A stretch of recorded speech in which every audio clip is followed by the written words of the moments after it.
Hello and welcome to Bollywood spy. और आज हमारे साथ एक बहुत ही प्यारी हस्ती है किशोरी शहाने जी। स्वागत है आपका बॉलीवुड स्पाई में।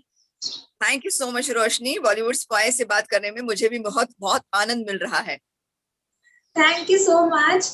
वैसे मैं आप सभी को बताना चाहूंगी कि किशोरी शहाने इन्होंने अपने आप में एक इतनी बड़ी हस्ती है। इन्होंने मराठी इंडस्ट्री से लेके हिंदी इंडस्ट्री में इतना नाम कमाया है और इतने फैंस हैं आपके। वो सभी हमें मैसेज करते रहते हैं कि वो जानना चाहते हैं कि आप और क्या कुछ कर रहे हैं। हालांकि अभी आपका जो शो भी चल रहा है उसे भी बहुत पसंद करते हैं। क्या कुछ बदलाव, क्या कुछ महसूस कर सकते हैं आप?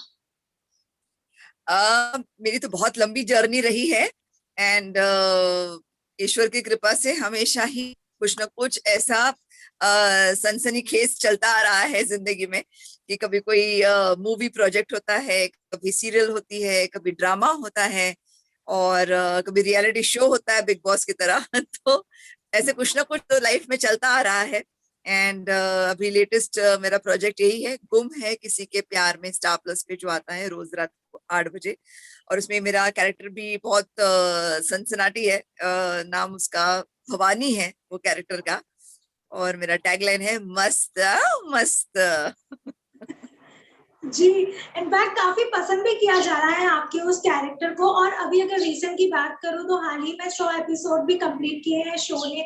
क्या कुछ जी, महसूस करते हैं आप अपने जो किरदार है उसको लेकर? देखिए लॉकडाउन के बाद तो कुछ ना कुछ बातें होती रही कोई ना कोई प्रोजेक्ट की, कुछ वेब सीरीज, कुछ फिल्म। बट ये सीरियल ऐसा था ना कि इसमें मेरा रोल सेंट्रल रोल था। एंड ये जब प्रोजेक्ट मेरे पास आया तो मैंने कुछ, मुझे लगता है और कुछ सोचा नहीं, मुझे लगता है कि यही प्रोजेक्ट है शायद लॉकडाउन के बाद जो मुझे करना चाहिए। क्योंकि जब तक सारी चीजें वापस नॉर्मलाइज होती है, क्योंकि फिल्म इंडस्ट्री अभी अभी शुरू हुई है फरवरी में एंड थिएटर नहीं शुरू हुआ है अभी तक इतना अच्छे से। तो मुझे लगा कि ये serial would be a good attend करूं, मेरे ऑडियंस को अटेंड करूं, क्योंकि काफी अरसा हो गया था। लॉकडाउन से पहले मेरी एक वेब सीरीज आ गई थी, चार्जशीट, जो Z5 पे थी। फिर उससे पहले मेरा जो बिग बॉस एंड हुआ था। तो I was in search of a project which would give me the limelight back, because ये 6-7 महीने में सभी लोग मानसिक संतुलन भी सब खो चुके थे। तो मैंने सोचा ये अच्छा है कि एक फैमिली ड्रामा है जिसके अंदर मेरा सेंट्रल कैरेक्टर है। और इसमें मैं छाने की कोशिश करूंगी, बहुत मेहनत करूंगी एज यूजुअल। तो ये इसलिए मैंने ये प्रोजेक्ट लिया। और मुझे लगता है कि 100 एपिसोड जब कंप्लीट हुए तो मुझे लगता है कि मेरा डिसीजन सही था। एंड उस वक्त सही बुद्धि चली कि ये प्रोजेक्ट मैंने एक्सेप्ट कर लिया। क्योंकि प्रोजेक्ट्स की बातें होती रही, लेकिन ये प्रोजेक्ट मुझे लगा कि ये मेरा करेक्ट प्रोजेक्ट है to come back after the lockdown. जी बिल्कुल। और लोग बहुत पसंद कर रहे हैं आपका जो किरदार है, जो जिस तरह से आप मेकअप करती हैं, ड्रेस करती हैं, बहुत ही स्ट्रांग है और बहुत ही पसंद भी किया जा रहा है। मैं जी आपसे जी। जानना चाहूंगी जी, मैं आपसे जानना चाहूंगी कि बिग बॉस मराठी के घर में आप रही और बहुत ही ज्यादा आपको पसंद किया गया वहां पर भी।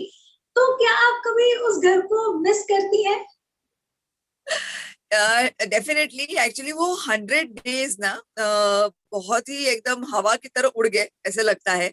लेकिन एक ठहराव जो मिला जिंदगी में कि बिग बॉस में काम करके एक अलग सा मैंने अपने आप को पहचान लिया। मतलब जो मैं हूँ, इतने सालों से अलग अलग प्रोजेक्ट्स करती आई, एक्टिंग करते आई, लेकिन एक रियलिटी शो में आप अपने एक्चुअली अंदर के पोटेंशियल को जानते हो, आप में कितना पेशेंस है वो जानते हो। फिर बिग बॉस, वैसे वो घर के अंदर बिग बॉस का गेम है, लेकिन ये गेम ना हम जिंदगी में भी खेल रहे होते हैं, जो हमें रियलाइज नहीं होता है। हमारे आसपास भी ऐसे बिग बॉस कंटेस्टेंट्स होते हैं जिनसे हमें रोज मर्रा की जिंदगी में भिड़ना पड़ता है, लड़ना पड़ता है, उनसे अपना काम निकालना पड़ता है, हमें भी उनका काम करना पड़ता है। तो ऐसे बहुत चीजें हैं जो मैंने रिलेट की कि बिग बॉस के घर के अंदर कैसा था और बाहर कैसा था।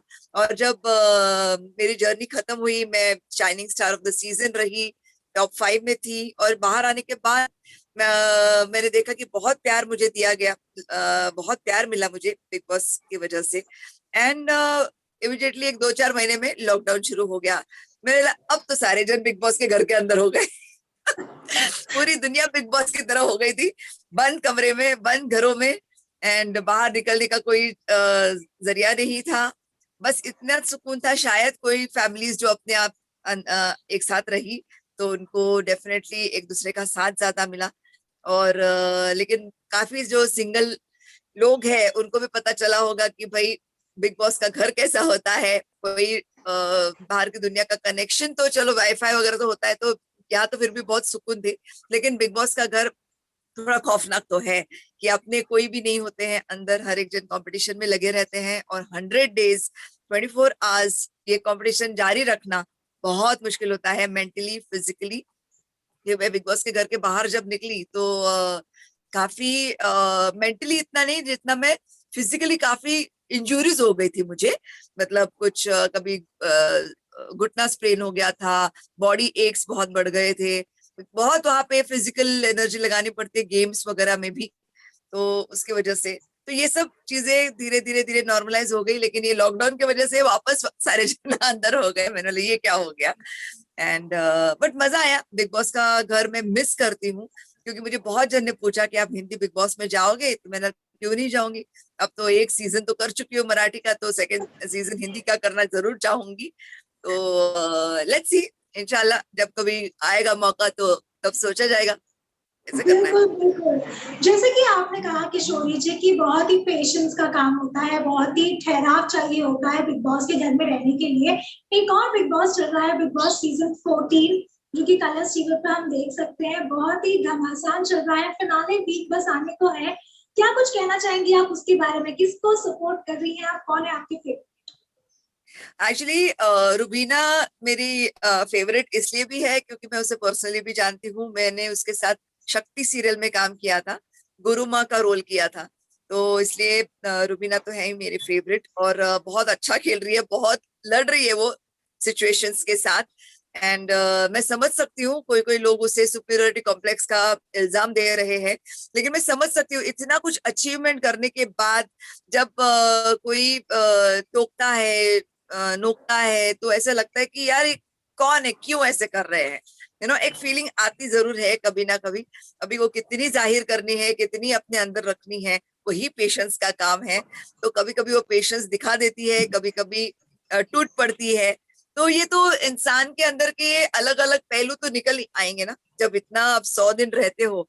और ये सीजन मेरे ख्याल से और लंबा है, तो लोगों को तो डेफिनेटली अंदर का, ये कहते हैं ना कि हैवान भी निकल आता है, डेविल भी निकल आता है, भगवान भी निकल आता है। हमें नहीं पता होता कि हमारे अंदर क्या क्या चीज छुपी हुई है। तो ये 100 दिन ये बिग बॉस का जो सीजन होता है वो डेफिनेटली ये दिखा देता है।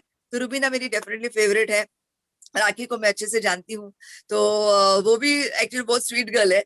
और जो भी कर रही है ठीक है, अपने सर्वाइवल के लिए कर रही है, मुझे ऐसा लगता है। एंटरटेन तो बहुत कर रही है सब लोगों को।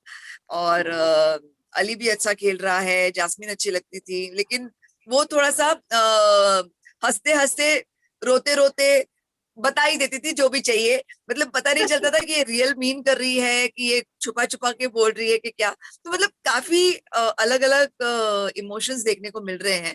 और मुझे रुबीना डेफिनेटली ज्यादा फेवरेट है मेरी। जी, किशोरी जी, अगर बात करूँ टॉप 2 कंटेंटर्स की, जिन्हें बहुत ही स्ट्रॉन्ग माना जा रहा है और ये भी कहा जा रहा है कि दोनों में बहुत ही घमासान वन ऑन वन होने वाला है फिनाले वाले दिन, राहुल और रुबीना, क्या कुछ कहना चाहेंगी आप इन दोनों के ऊपर? क्योंकि बहुत ही लंबी जर्नी रही है, उतार चढ़ाव, झगड़े, बहुत खटास। क्या कहना चाहेंगे आप इनके बारे में? एक कंसिस्टेंसी देखी जाए ना तो रुबीना में ज्यादा रहेगी, क्योंकि रुबीना फर्स्ट डे से अभी तक अंदर है। और राहुल को एक थोड़ा सा प्रिविलेज मिल गया कि वो अपने घर वालों से मिलके आया, कुछ दिन देखकर आया शो। तो क्या होता है बेसिकली, जब आप बाहर जाते हो और फिर आते हो तो कुछ तो उनकी कंटेस्टेंट्स की मेंटालिटी आपको पता चलती है कि ये दिखावा कितना है, रियलिटी कितनी है, और गेम के लिए क्या मूव्स स्ट्रेटेजी प्लान कर सकते हैं। तो ये सब थोड़ा सा देखने का उसको मौका मिल गया। तो उसके बेनिफिट में कितना वर्क करता है वो जाने ज्यादा। लेकिन मुझे लगता है कि रुबीना ज्यादा सिंसियरली पहले दिन से आज तक लगी हुई है। और राहुल से मेरा इतना परिचय नहीं है, लेकिन एक अच्छा बंदा है, बहुत ही टैलेंटेड बंदा है। तो दोनों टॉप 2 के लिए अगर कंटेंडर्स है तो मुझे लगता है कि बिग बॉस सही दिशा में गेम खेल रहे हैं। बिल्कुल, वो तो हमें कमिंग वीक में पूरी तरह से क्लियर हो ही जाएगा। और तो मैं आपसे जानना चाहूंगी कि जैसे ही बिग बॉस सीजन 14 खत्म होगा, उसके बाद से ही बिग बॉस मराठी स्टार्ट होने वाला है। क्या कुछ आपका कहना है उसके बारे में? आपका तो पुराना रिश्ता है उससे।